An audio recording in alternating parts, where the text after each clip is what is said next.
జగిత్యాల జిల్లా మాల్యాల మండలం నోకపల్లి గ్రామంలో విషాద ఘటన చోటు చేసుకుంది. గ్రామానికి చెందిన ఓలపు నాగరాజు తన భార్య లక్ష్మిని హత్య చేసిన అనంతరం తాను ఉరివేసుకుని ఆత్మహత్య చేసుకున్నాడు. దంపతులకు సంతానం లేకపోవడంతో 3 ఏళ్ల క్రితం శ్రీయాన్స్ అనే బాలును దత్తత తీసుకుని పెంచుకుంటున్నారు. ఈ రోజు ఉదయం బాలుడు ఇంట్లో ఇద్దరు మృతి చెందిన స్థితిలో కనిపించడంతో తన పెదనాన్నకు సమాచారం అందించాడు. వెంటనే స్థానికులు పోలీసులకు సమాచారం ఇవ్వగా సంఘటనా స్థలాన్ని చేరుకున్న సీఐ మాదాస్ రాజ్ కుమార్, ఎస్ఐ సందీప్ ఘటనను పరిశీలించి కేసు నమోదు చేసి దర్యాప్తును ప్రారంభించారు. దంపతుల మృతికి ఆర్థిక ఇబ్బందుల, కుటుంబ కలహాల లేదా ఇతర వ్యక్తిగత కారణాల అనే అన్ని కోణాల్లో పోలీసులు విచారణ కొనసాగిస్తున్నారు. ఈ ఘటన నోకపల్లి గ్రామంలో తీవ్ర విషాదాన్ని మిగిల్చింది.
నోట్లో పెట్టుకోకరా.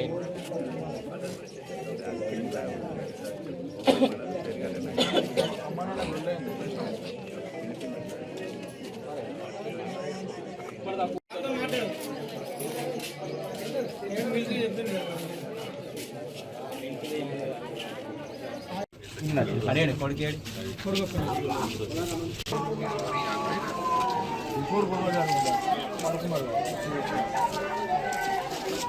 నైట్ గొడవ పడరా మన మళ్ళీ పెట్టుకోలే.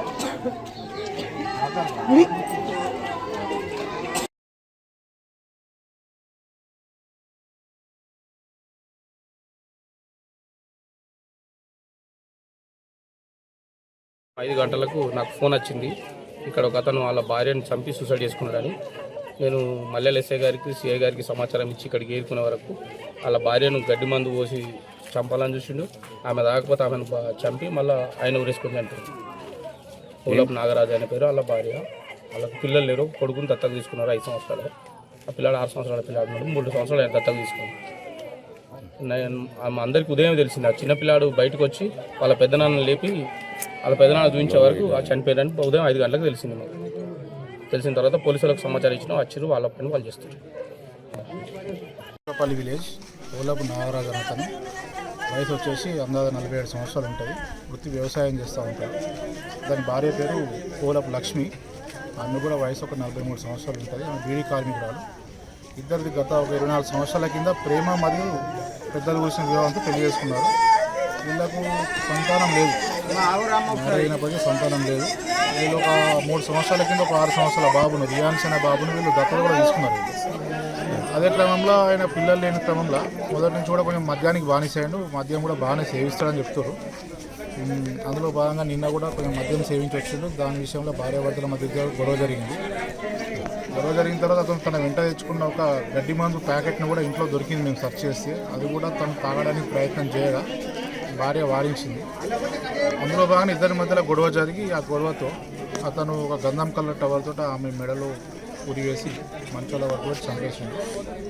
దాని తర్వాత అతను కూడా తన లుంగితోటి ఇంట్లో ఉన్న దూలానికి ఉరివేసుకొని అతను చనిపోయాడు. ఈ విషయాన్ని వాళ్ళ బాబు ఎవరైతే పెంచుకున్న బాబు ఉన్నాడో తను మార్నింగ్ 4:30కి లేచి చూసేసరికి వాళ్ళ అమ్మ బెడ్ మీద పడుకొని ఉండి వాళ్ళ ఫాదరు దూలానికి వేలాడ చేస్తాడు. చూసి భయపడి పక్కింట్లో ఉంటున్న వాళ్ళ పెద్దనాన్నకి వెళ్ళి చెప్పిండు. మార్నింగ్ 4:30 చెప్తే వాళ్ళు వచ్చి చూసి కన్ఫర్మ్ చేసుకొని ఆ తర్వాత తమ సర్పంచ్ గారి ద్వారా మాకు ఇన్ఫర్మేషన్ ఇవ్వడం జరిగింది.